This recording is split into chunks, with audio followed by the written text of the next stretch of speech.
आणि कृपया मारूही नका, बोलवू नका ह्याचा अर्थ असा नाही की मारा.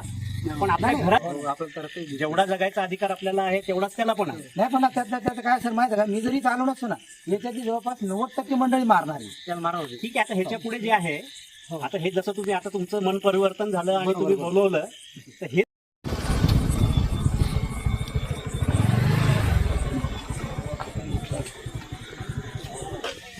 नमस्कार मित्रांनो, परत एकदा स्वागत आहे सर्वांचं आपल्या यूट्यूब चॅनलमध्ये. आज आपण आलो आहे आरडाव गावात. आरडावमधील बुद्ध विहाराच्या इथे त्यांना एक साप दिसलाय. त्या सापाला रेस्क्यू करण्यासाठी आपण आलो. चांगलाच मोठ्या साईजचा भारतीय नाग, एक विषारी साप बघू शकता कशा प्रकारे बसलेला आहे. करूयात रेस्क्यू. Stay tune. बॅग लावून घ्या.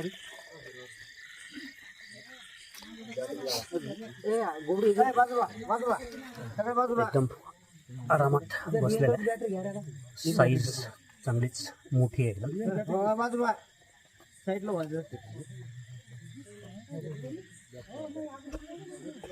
आमचे सहकारी सर्पमित्र कमलेश आगरकर त्याला रेस्क्यू करणार आहे.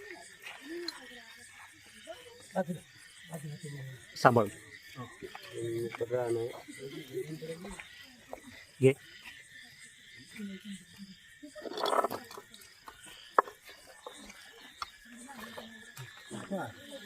एकदम फुल साईजचा भारतीय नाग. नाग नाग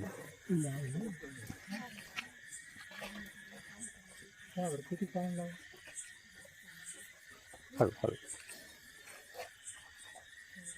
तोंडावर टॉर्च मारू नका त्याच्या. कमलेश खाली घे.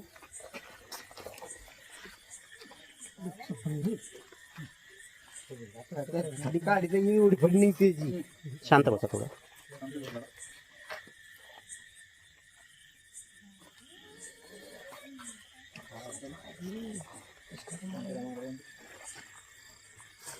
तोंडावर नका मारू द्या.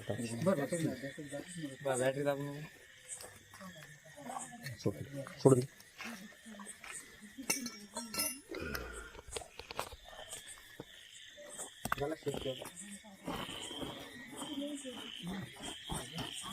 किती वेळ लागला शांताला फुलं मोठं किती असेल.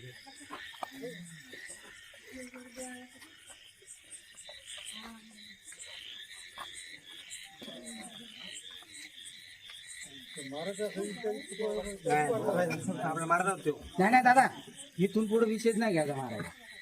आपलं झालाय सुरक्षित रेस्क्यू. लवकर झाला. याच्या नैसर्गिक अधिवासात म्हणजे जंगलात मानवी वस्तीपासून दूर सोडून द्या. धन्यवाद. हो काय कोणी केला होता फोन? काय दादा नाव तुमचं? विकास मोरे. विकास मोरे भाऊ आहे. अमोल सर ज्यांनी मला फोन केला होता. काय दिसला कसं काय? आमचे मुलं इथं बसतात रोज. तर मुलांनी बघितला आणि याच्या अगोदर म्हणजे आता लाईव्ह मध्ये सांगू शकत नाही. साप दिसला की आमच्या इथं मारतात आणि मारायसाठी चालतो. पण नंतर माझ्या लक्षात आलं आमचा पुतण्या आहे काका म्हणजे मारा गिरायला काहीच नाही. ठीक आहे म्हणलं आपण बोलू. तर आमचे पत्रकार मित्र होते, त्यांना फोन गेला लावला, त्यांनी ठीक आहे. आता हे बघा कसं आहे माहिती आहे का, साप सुद्धा आपल्यासारखंच म्हणजे एक जनावर आहे. ठीक आहे. आता कितीही जरी काही झालं, आता किती वेळ झाला तुम्ही लक्ष ठेवता सापावर? अर्धा घंटा झाला, पाऊण तास झाला. काही केलं का सापाने? काहीच नाही. आपल्या डोक्यामध्ये भीती खूप जास्त आहे. आता म्हणजे खूप सारे लोक म्हणतात की असे विषारी साप दिसले की पहिले खेचला पाहिजे, माणसाचा जीव घेतो. पण एक गोष्ट लक्षात घ्या, साप आपल्याला चावतो कधी? जर तुम्ही त्याला पकडायला गेले किंवा त्याच्या अंगावर जर तुम्ही पाय दिला, त्याला जर चुकून धक्का लागला तर साप चावतो. आता कुठला साप स्वतःहून आपल्याला चावायला येतो का? विषारी असो का बिनविषारी असो, आपण जेवढा जगायचा अधिकार आपल्याला आहे तेवढाच त्याला पण आहे. नाही पण त्याचं काय सर माहिती आहे का, मी जरी चालवलं असतो ना याच्यातली जवळपास 90% मंडळी मारणार आहे. त्याला मारावं. ठीक आहे. आता ह्याच्या पुढे जे आहे, आता हे जसं तुम्ही आता तुमचं मन परिवर्तन झालं आणि तुम्ही बोलवलं तर हेच पुढे घडत राहावं अशी आमची इच्छा आहे. नंबर ठेवून नाही तर याच्या अगोदर मी आता साप मला धरायचं माहित नाही, मी फक्त डेअरिंगने साप धरायचे. पण मी माहिती सोडून- पाहिजे सापांची. नाही नाही, मी सोडून दिला विषारी बिनविषारी माहिती असायला पाहिजे. कारण जर साप चावला आता कसं होतं, बिनविषारी जरी साप चावला तर माणूस एखाद्या वेळेला ट्रॉमा म्हणजे एन्झायटी वगैरे असं काहीतरी त्रास होऊन घाबरून माणूस मरतो. तर त्याच्यामुळे असं काही करू नका. फक्त साप जिथं दिसल लक्ष ठेवा. आणि त्याच्यात सगळ्यात महत्वाचं, आता एक ठीक आहे तुम्ही जसं म्हणल्यासारखं की तुम्ही इथं बसता त्याच्यामुळे इथला पकडणं जरुरी होतं, पण बाहेरच्या मोकळ्यातले जे साप आहेत ते साप थांबत नाही. तर अशा बाहेरच्या मोकळ्यातले साप पकडायला कधी बोलवू नका. बरोबर. आणि कृपया मारूही नका. बोलवू नका ह्याचा अर्थ असा नाही की मारा, पण आपल्या घरात जर साप निघाला कुठल्याही टाइमला फोन करा, आम्ही इथं येऊन त्याला घेऊ. आम्ही तुम्हाला अशा परिस्थितीत बोलू की तुम्हाला पकडलं जाईल. समजा आपल्या घरात साप निघाला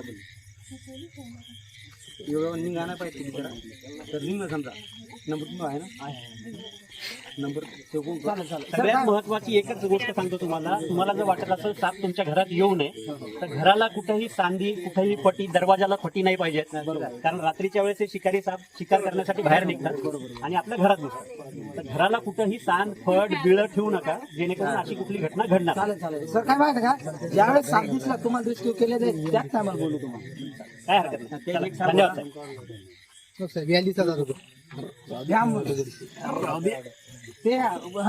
सर हाय मित्रांनो, काल रात्री आरडाव गावातील बुद्धविहार समोरनं पकडलेला भारतीय नाग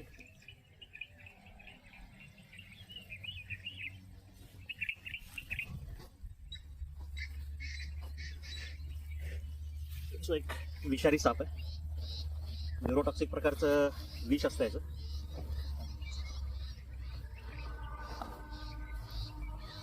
चांगलाच मोठ्या साईजचा.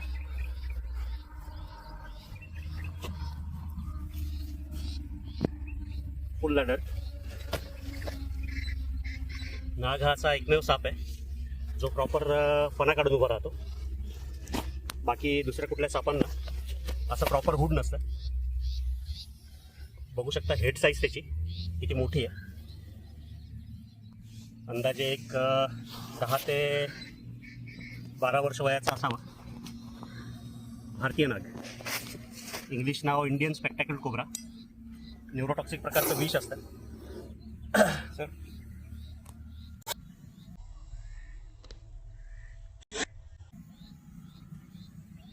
समोर होणाऱ्या हालचालीवर कंटिन्युअसली लक्ष असतं ह्या सापाला. म्हणजे बऱ्याच वेळेला असा भास होतो की म्हणजे आता जे गारुडी पुंगीवर नागाला नाचवतात तर तो त्याच्या म्युझिकवर नाचतो असा भास होतो, पण युजली असं होत नाही. समोर होणाऱ्या हालचालीवर ह्या सापाचं लक्ष असतं. जो फण्याचा जो पॅटर्न आहे सरळ लंबुळका, त्याच्यावरनं असा अंदाज आहे की नर असावा.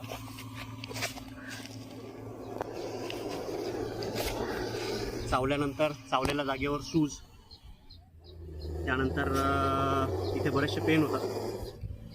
नंतर बोलायला त्रास होणे, श्वास घ्यायला त्रास होणे, छाती भरून येणे, डोळे आपोआप बंद होणे, असे सगळे त्रास होतात. म्हणजे ह्याचा जो विषाचा प्रकार आहे तो आहे न्यूरोटॉक्सिक. न्यूरोटॉक्सिक म्हणजे जे आपल्या नर्वस सिस्टम म्हणजे जी मानवी शरीराची जी मज्जासंस्था आहे त्याच्याशी रिलेटेड आहे. तर फर्स्ट स्टेजमध्ये माणसाचं पूर्ण बॉडी जी आहे ती पॅरालिटिक होते आणि त्यानंतर मृत्यू. पण ह्या सगळ्या गोष्टी व्हायला जवळपास एक 1.5 ते 2 तासाचा वेळ असतो आपल्याकडे आयडल कंडिशनमध्ये. माणूस जर न घाबरता शांतपणे जर राहिला तर आरामात आपण अर्ध्या पाऊण तासात दवाखान्यात पोहोचू शकतो आणि त्यामध्ये माणसाचा जीव 100% वाचतो. ह्याचं जे औषध जे आहे ASV विष प्रतिरोधक, जे फक्त दवाखान्यामध्ये अवेलेबल असतं आणि सरकारी दवाखान्यामध्ये फ्रीमध्ये अवेलेबल असतं. भारतीय नाग विषारी साप, त्याला त्याच्या नैसर्गिक अधिवासात सोडण्यासाठी आपण आलो आहे. रात्री जवळपास एक 10-10:15 वाजता ह्या सापाला आपण रेस्क्यू केलं. इथे बसलेल्या मुलांना तो अचानक दिसला आणि शेजारी ठेवलेल्या फरशांमध्ये इथे जाऊन हा थांबून राहिला होता.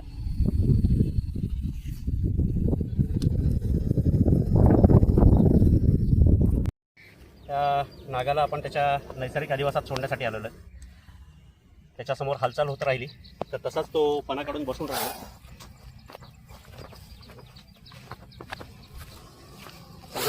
हेल्दी साईजचा भारतीय नाग विषारी साप.